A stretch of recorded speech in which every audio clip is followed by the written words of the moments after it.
Okay, I'm not exactly sure what I showed you from last time, but in order to, I'm continuing to work on the LaGrange interpolation, making a path, okay?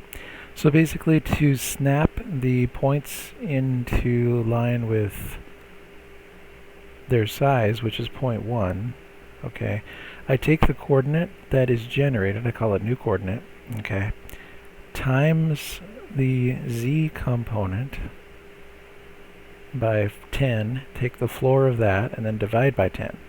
So basically that rounds to the nearest 0.1.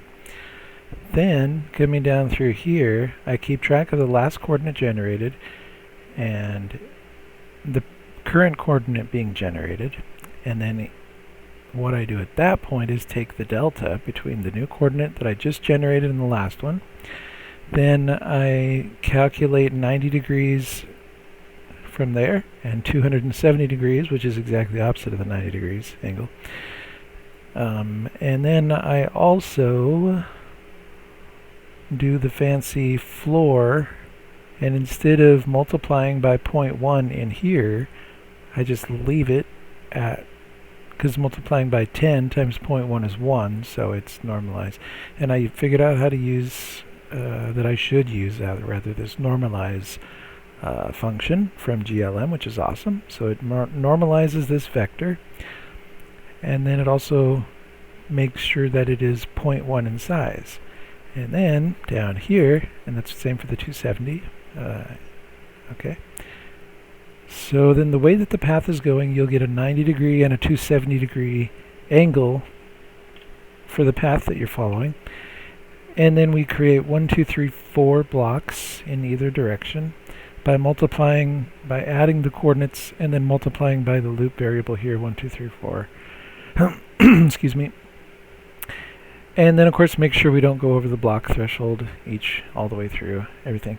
Anyways, so basically this is what it looks like.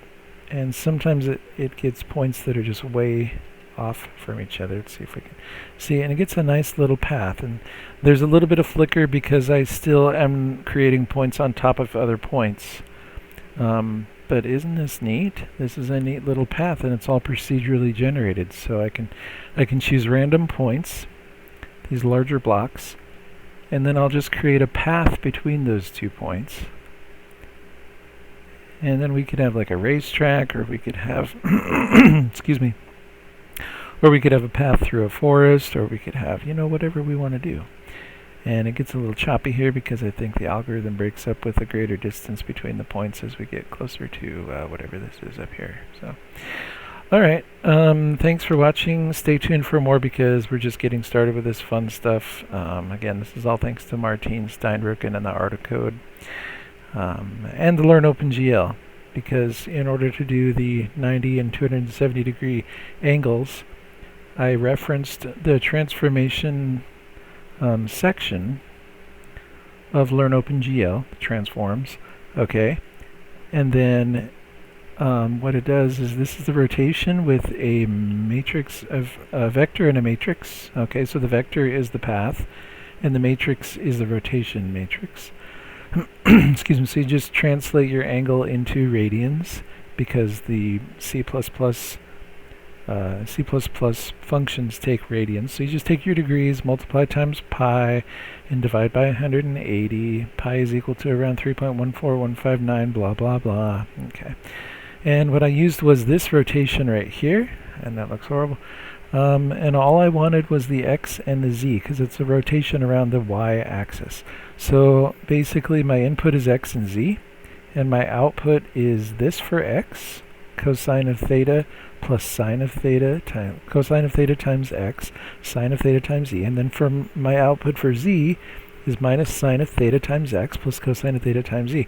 So that translates into this stuff right here, which is the cosine plus the sine, and it goes through all this to figure out, see, this particular vector, the 90 degree vector, and then it does the same thing in the opposite direction, just with a different angle, same calculation for the 270 degrees.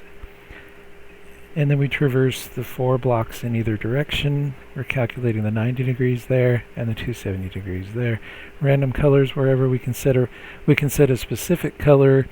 Like if I didn't want this all to be random, like when I did it up here, I can say B color 1, I2, like right here. I'll do it right now, right in this loop. Let's just try it out.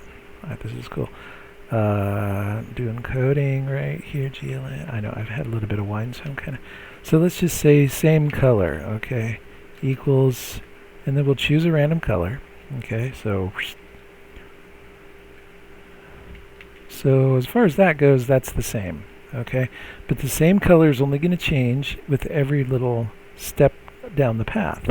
It's not going to change, like, say, right here, so I can put it in right here, and we'll have the same color, and then right here, same color. So it creates the path in either direction. And let's see what that looks like. Hopefully we get a good path here. So this will kind of show you how it's creating those colors. And you can see there's the flicker and then the colors are different.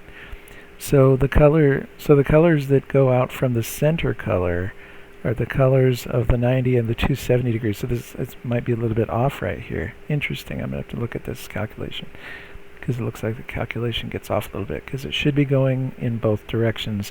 Instead of making a 90 degree angle, it should be making a 180 degree angle and making it like a nice flat path like we've kind of got over here. So it looks like it kind of gets away from that as we get to here. So anyways, that's interesting, something for me to look at. And it looks like it's really weird over here.